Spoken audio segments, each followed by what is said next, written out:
तो कैसे हो आप सब। आज हम नागरिक शास्त्र पीजीटी का जो 2021 में यूपी पीजीटी का एग्ज़ाम हुआ था उसकी व्याख्या करेंगे।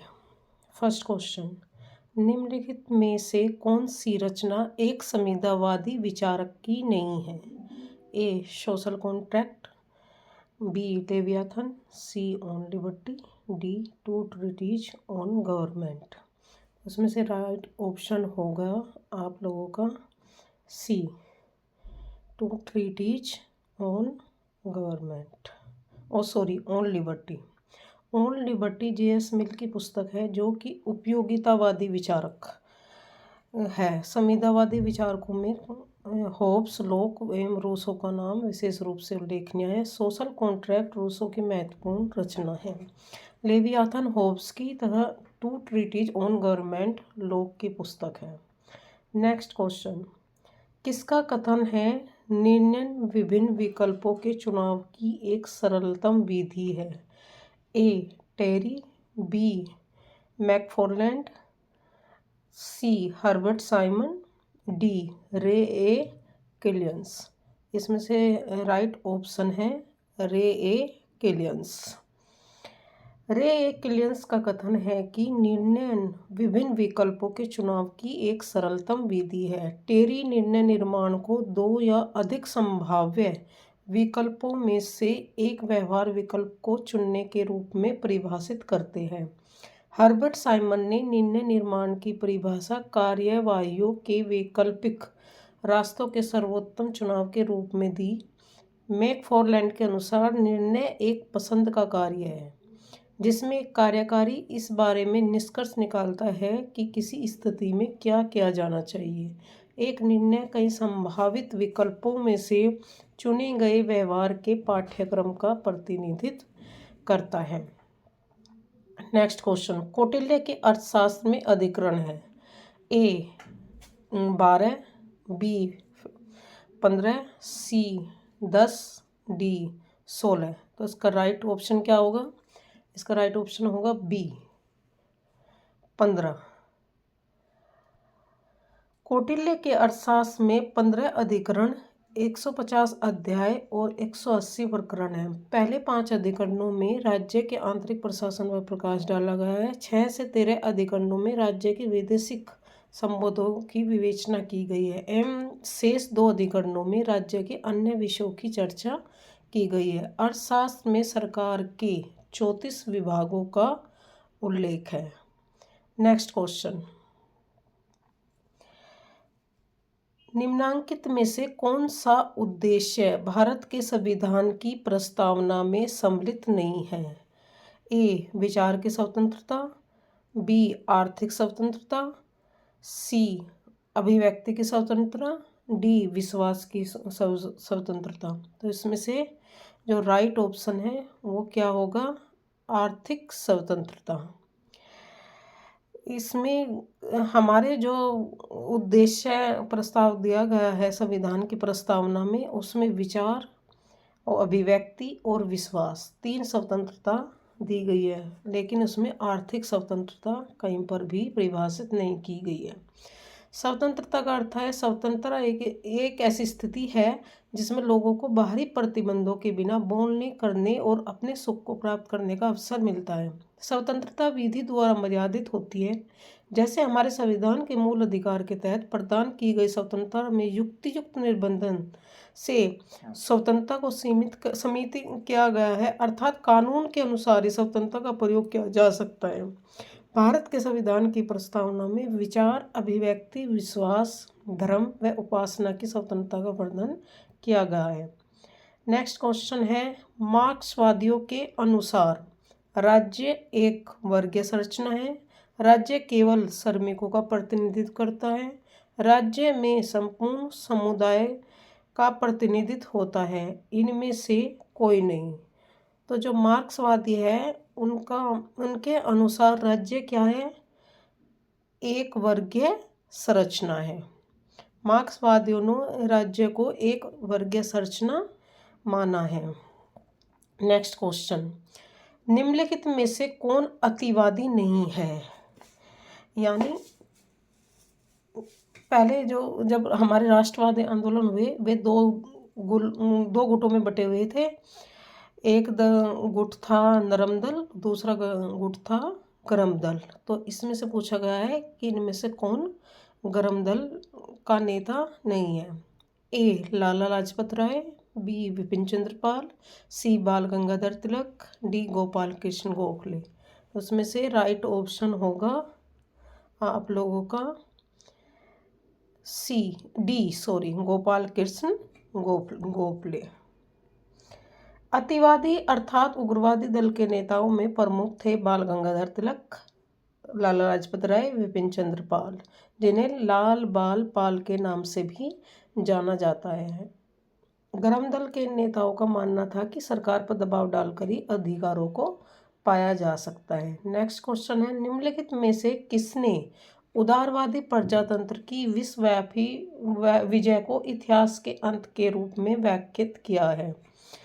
इसमें है ए समीर अमीन, बी डेविड हेल, सी फ्रांसिस फुकुयामा, डी है सैमुअल पी हंटिंगटन।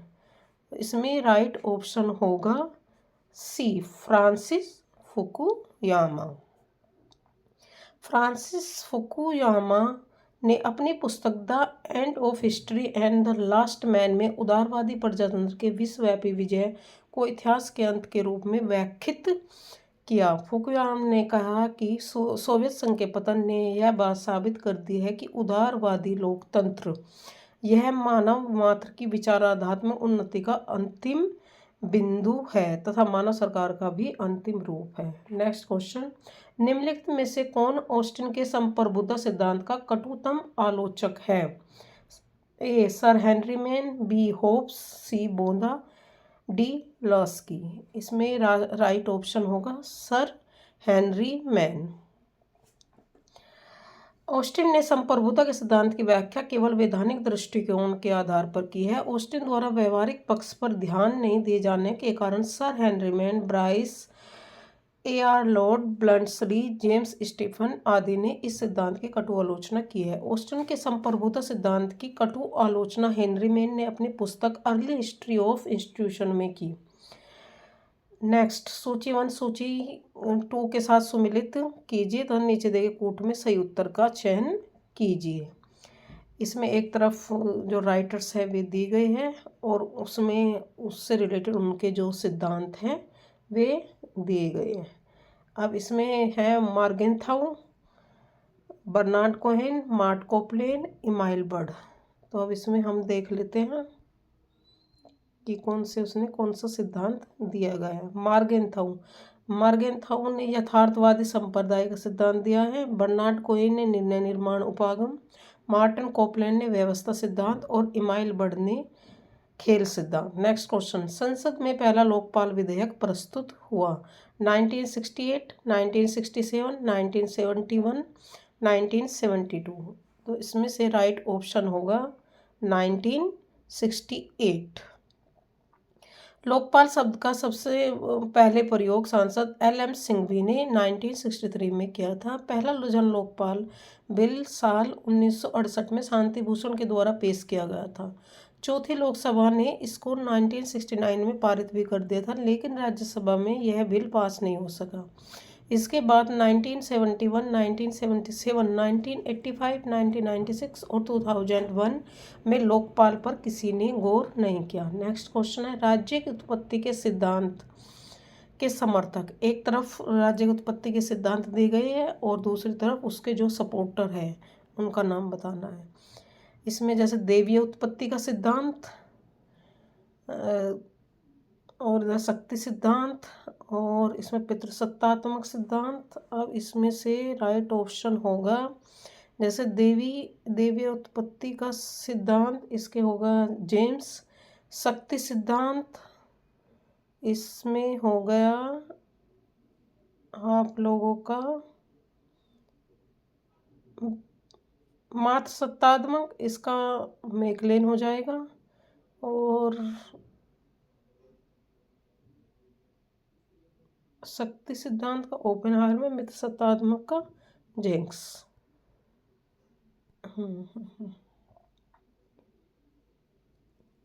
हाँ, देवी उत्पत्ति का सिद्धांत जेम्स फर्स्ट, शक्ति सिद्धांत का ओपेनहाइमर, मात सत्तात्मक का जेम्स। पितृसत्तात्मक सिद्धांत के इसमें पितृसत्तात्मक जो सिद्धांत है उसका वो गलत दिया गया है, इसके प्रतिपादक सर हेनरी मैन है।